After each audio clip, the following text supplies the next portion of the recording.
If you want to build a big, strong upper back, here are 4 of my favorite rowing exercises and how to do them with perfect technique. As a young guy in my late teens and early 20s, one of my primary goals in the gym was to build a big and strong upper back.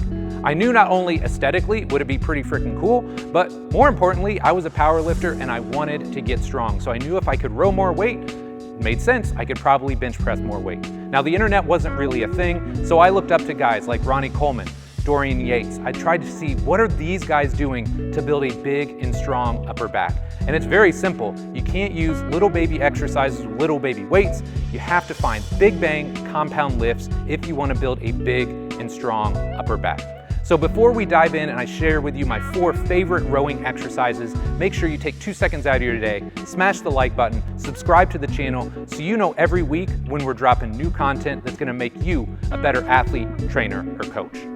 Okay, so our first rowing exercise, and arguably my favorite, is a chest supported row. So G's gonna lay down here. Part of the reason I love this is if you do it right, there's like no cheating possible. So he's got his chest flush up against the support. He's got his knees soft. He's gonna reach long in the bottom. He's gonna inhale, then he's gonna exhale and squeeze back. Now, a lot of times people will ask, should I go neutral or pronated grip? When you use a neutral grip, you've got your biceps, so you can use more load. If you really want to isolate or target the upper back though, that's when you may want to go with a pronated grip. It's really going to focus all that emphasis on those rhomboids and the muscles in between the shoulder blades. Okay, my second rowing exercise you gotta try is a dumbbell row. Now, chances are you've done this before, but I think how we coach and cue it is really important. So G's gonna go ahead and set up. You can set up with either a staggered stance like G is or a parallel stance. So he's gonna go staggered stance. Very important, you wanna reach long with this off arm. He's gonna grab the dumbbell. And again, you wanna think about at that end point or at that start point, get a nice reach and then a nice row back. So reach, inhale, exhale, pull that scap back. Try and really move some weight on this exercise. So our third rowing variation is a V-handle low cable row. So we have to kind of pull this contraption together. If you have a low cable row, it makes it way easier. But G is gonna put his feet up against this small box. He's gonna have his knees bent, and then he's gonna go ahead and grab the weight, set up with a good tall posture through his thorax. He's gonna inhale, reach long, and then he's gonna exhale and pull back. So it's a reach long, inhale, exhale, pull back. Work on really controlling the motion and using as little momentum as possible.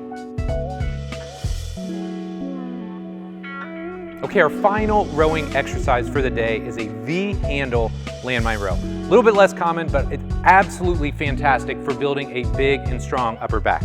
So G's gonna set up the landmine here. He's gonna take the V-handle, spin it around. He's gonna set his back.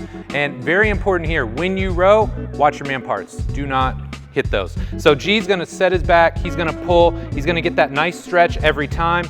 Inhale in the bottom, and then he's gonna pull through the elbows, squeeze the shoulder blades back to get a nice contraction at the top.